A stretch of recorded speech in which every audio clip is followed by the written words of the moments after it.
And there's Mark Zuckerberg. A happier day, a happier time for Facebook and Facebook investors, especially the morning of the IPO way back. It may seem so long ago, Don't forget Bob it? Greifeld in the background there. Yeah, with his Dr. McCoy shirt on there. This is what it looks like. Investors, much more enthusiasm, Dave Benoit, back on that day than this one.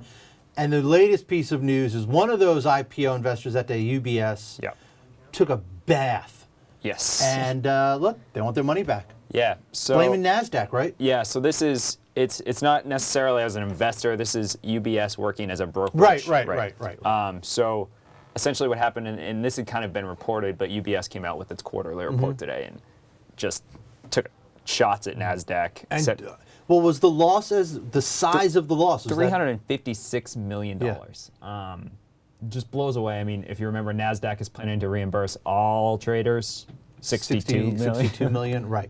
So not even close. So UBS came out and said we lost $360 million on this thing, and it's NASDAQ's fault. Yeah, exactly. So what essentially happened with UBS is they were trying to place orders for Facebook for their clients, and they weren't getting any confirmation. You remember, it took NASDAQ until about 1:50, 2 o'clock that day to tell anyone who owned what.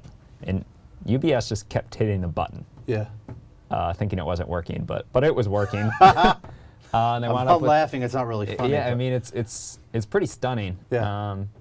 They accused NASDAQ of gross mishandling at the IPO. Now, you said NASDAQ plans on compensating everybody about $62 million. Obviously, those two numbers are way off. How ugly does this get?